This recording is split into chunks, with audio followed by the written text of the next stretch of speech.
Hola coulés, j'espère que vous allez bien.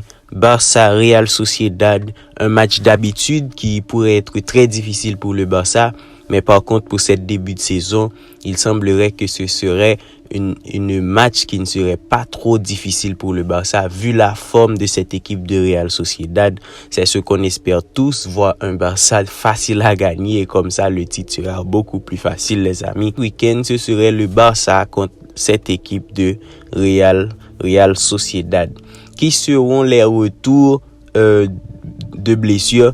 Est-ce que Lamine Yamal sera présent? Est-ce que Baldé sera présent?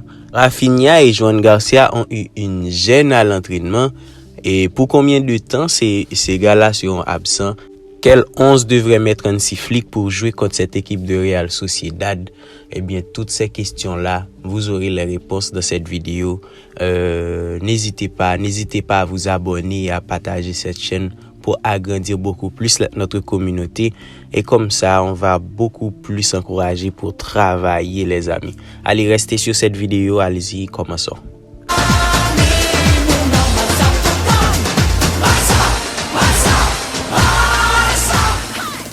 Hier, les amis, c'était très chaud dans les médias catalans, puisqu'il y avait une information qui circulait, qui nous faisait croire que Joan Garcia a eu une gêne au genou. Et ce gêne-là va lui coûter à peu près 4 à 6 semaines d'absence, les amis.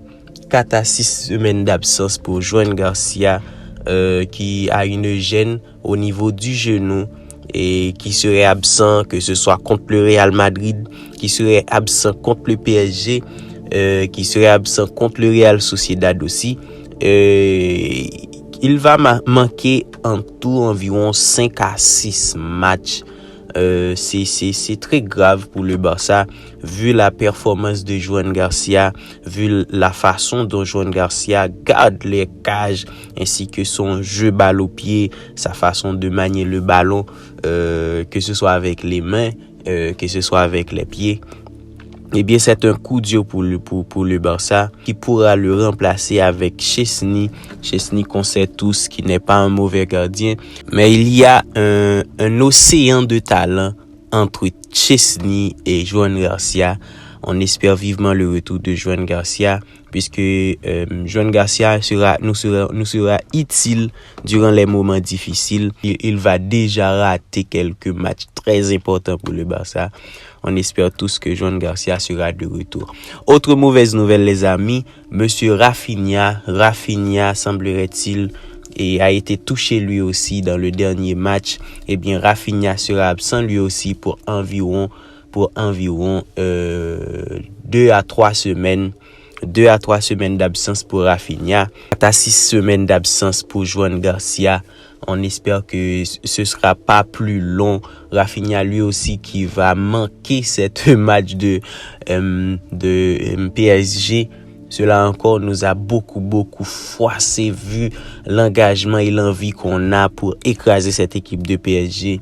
Et maintenant le Barça doit affronter PSG sans Gavi, sans Rafinha. On ne sait même pas si Baldé sera présent, sans Fermin Lopez et aussi sans Joan Garcia. On a perdu nos meilleurs éléments. Il nous reste que Lamine Yamal, que Marcus Rashford, que Pedri comme nos meilleurs éléments qui vont affronter cette équipe de PSG. On espère quand même que les gars vont faire le taf, les amis. C'est ce qu'on espère tous. Parlons maintenant du match Barça-Real Sociedad, les amis. Le Real Sociedad a l'habitude de donner beaucoup de fil à retordre à cette équipe catalane, vu ses qualités de joueurs, ces joueurs qui sont si performants et qui ont leur niveau, on peut dire. Mais par contre, depuis la séparation entre le Real Sociedad et monsieur Martin Zubimendi, cette équipe a une allure différente. C'est une équipe qui joue moins, c'est une équipe plus fragile. Vu leurs 4 dernières prestations, ils n'ont fait qu'une victoire et 3 défaites. Ils ont même perdu contre Real Oviedo. Donc, c'est une équipe qu'on ne peut pas sous-estimer, mais par contre qui n'est pas à sa meilleure forme. Donc c'est une équipe qui est très abordable pour le Barça, qui peut tout faire contre cette équipe de Real Sociedad, et que c'est ce qu'on espère tous, voir un Barça gagner contre cette équipe de Real Sociedad qui ont des joueurs qui ont des qualités individuelles très importantes. On pense à Take Kubo, on pense aussi à Oyarzabal. Ce sont des joueurs très performants, mais par contre qui n'arrivent pas à donner tout leur talent pendant cette début de saison, les amis. On espère qu'ils vont retrouver leur forme pour empêcher le Real de rapprocher encore plus du titre. Mais contre le Barça, ils peuvent garder leur mauvaise forme, les amis. Le Barça doit affronter cette équipe de Real Sociedad avec beaucoup d'absents. On espère vivement que Baldé et Lamine Yamal seront de retour pour ce match, puisque Lamine Yamal a annoncé qu'il est prêt lui-même. Il a annoncé qu'il est prêt, il a annoncé sur ses réseaux sociaux qu'il est de retour. Et Lamine s'est entraîné avec cette équipe catalane, que ce soit lui et Baldé. On espère que ces joueurs seront disponibles pour jouer ce match contre l'équipe de Real Sociedad. Vu à la blessure de Rafinha, on pense que Lamine Yamal et Oni Badji, ils auront des minutes à jouer pour le Barça. En plus, la présence de Marcus Rashford va combler beaucoup de vide pour le Barça, vu que Marcus Rashford peut jouer à droite, vu que Marcus Rashford peut jouer à gauche, ainsi que Marcus Rashford peut jouer en attaquant pointe. Donc Rashford pour nous c'est l'un des meilleurs recrues du Barça pendant ces 3 dernières années, puisque c'est un joueur très polyvalent et très performant, qui monte en puissance, et je crois qu'il n'est pas encore au meilleur de sa forme, les amis. On va voir ce que va donner Marcus Rashford contre cette équipe de Real Sociedad. Le Barça devrait peut-être reposer Pedri pour ne pas le perdre contre cette équipe de PSG, vu l'enchaînement des blessures au niveau des joueurs catalans. Je pense que Pedri devrait être au repos au profit de Marc Casado ou de Marc Bernal, mais je pense que ce serait plutôt Marc Bernal et Frenkie de Jong qui devront être au milieu de terrain. Imaginons un peu, les amis, perdre Rafinha, perdre Jean Garcia, perdre Fermin Lopez et perdre Pedri après. Ce serait trop difficile pour le Barça de jouer les matchs qui suivent. Eh bien, les amis, je pense que ce serait logique et ce serait très raisonnable par Hansi Flick de mettre Pedri au repos. Il est vrai que le physique de Pedri, les gènes de Pedri, les formations génétiques de Pedri demandent que Pedri joue. Mais les amis, il y a trop de suspense sur Pedri qui joue presque tous les matchs.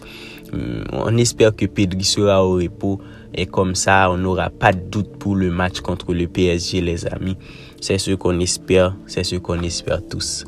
Nos pronostics pour ce match Barça-Sociedad, je vois un match qui termine 4-1 ou 4-2, vu que cette équipe de Sociedad a beaucoup d'individualité, des joueurs très rapides qui peuvent prendre le Barça dans le dos. Et c'est une équipe qui défend assez moins bien, qui prennent beaucoup de buts. Donc je vois un match qui peut terminer 4-2 ou 4-1, dépend de quelques joueurs catalans, comment ils vont négocier quelques actions. En plus, je pourrais dire beaucoup plus de buts, mais il y a l'absence de quelques joueurs. Donc je vois le Barça gagner 4-1 ou 4-2. Et attendons le match pour voir si j'avais raison. Donc c'est ça, merci à tous et à toutes. C'était tout pour cette petite vidéo. N'hésitez pas à commenter, à liker, à vous abonner. Et cela me fera du bien, cela m'encouragera à beaucoup plus travailler. Allez, ciao, à la prochaine. Visca Barça, Visca Catalunya.